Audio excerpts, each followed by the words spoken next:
and to all of you that have come out on this wonderful day to celebrate the beginning of this campaign and to make sure that we truly begin this under the cloak of the divine.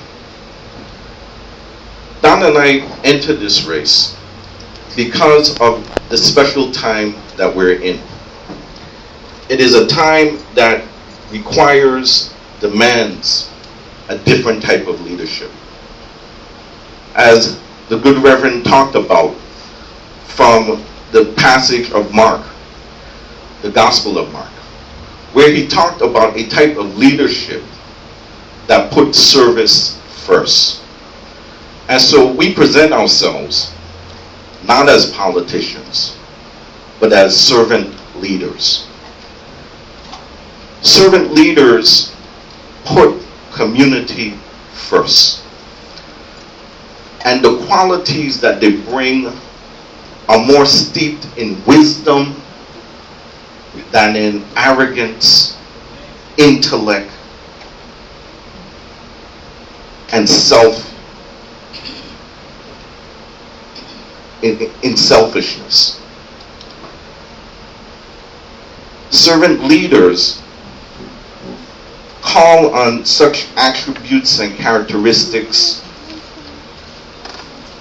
as being good listeners, having empathy, healing, awareness. And when we talk about awareness, it's an introspective awareness, the type that recognizes your internal strengths and weaknesses, and that awareness of what you must call upon to give you the strength to move forward. They also call upon the attributes of persuasion, knowing that to lead is not to push and to shove, but to develop ownership of purpose in those who are around you. They bind themselves in something called conceptualization. And conceptualization is being able to integrate current realities with future possibilities. Being firmly rooted in the pragmatism of where we are and where your people are, but being able through crisis to see the potential and the path forward. The servant leader is also a master of foresight, of stewardship, of commitment to the growth of people. And most of all, a servant leader is there to help a sense of community. These are qualities that you typically don't hear about when talking of politicians, of leaders of nations. But in this time of crisis that we're in, it requires more than the typical of what we've grown accustomed to. It demands an extraordinary type of perspective to wrestle us away from despair and to show us the path to hope and justice. These are times that demand servant leaders. Once you examine the career of dedication of the good Dr. Donna Christensen, you see a dedication to service and to building and uplifting people. And that's what we must be about. I want to read a passage from the Tao Te Ching, which is the Holy Scriptures from Taoism, where they too talk about this idea, this concept of a servant leader. It reads that the highest type of ruler is one of whose existence people are barely aware. Next comes one whom they love and praise, Next comes one whom they fear. Next comes one who they despise and defy. When you are lacking in faith, others will be unfaithful to you. The sage, the wise man, the servant leader is self-effacing and scanty of words.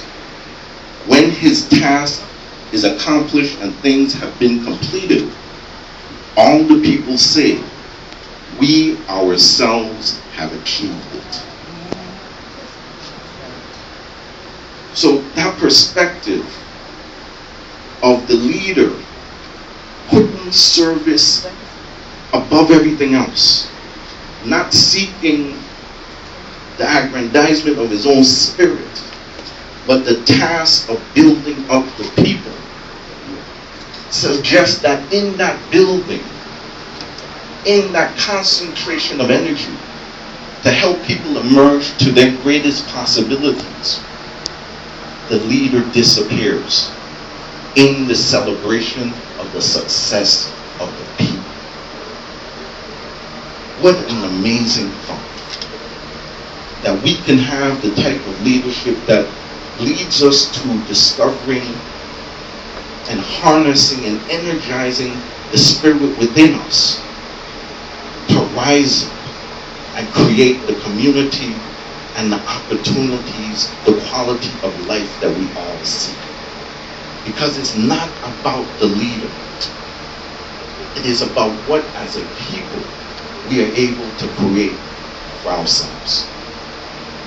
So once we are successful, our success will not be in what people say about us, the monuments that they may have risen on our behalf. It will be in the people's testimony that all is well, that our spirits are alive and the future is bright. That is the legacy which we see. A Virgin Island, strong, proud, and hopeful, and seeking the knowledge that we can accomplish and overcome anything that comes before us, because we have community and we have hope. Welcome to this auspicious moment. And thank you, and continue to pray for us. Continue to pray for the United States. Continue to pray for the United States Virgin Islands. Thank you.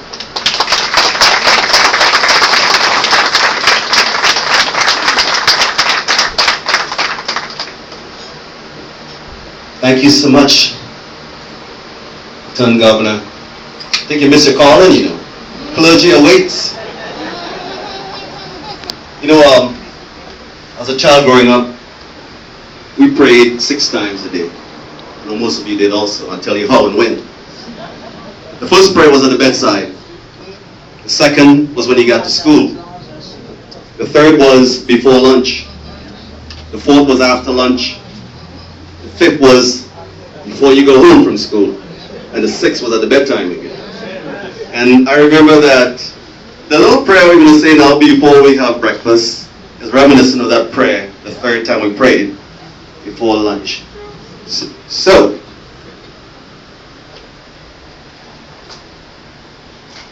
yes? Having said that, breakfast will be served in a minute, but we will say this little prayer before breakfast, before meal. And it's not too late to encourage the youngsters and yourselves to continue to pray. They went and took the prayer out to school. And now don't worry why we got so much problems in the school. Something good to think about, eh?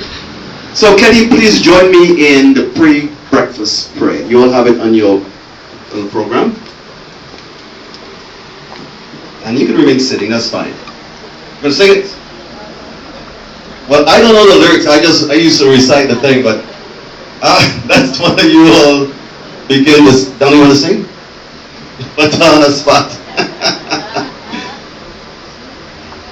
I don't have a great voice.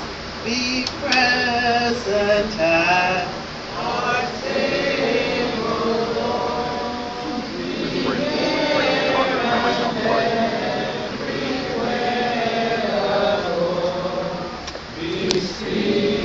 True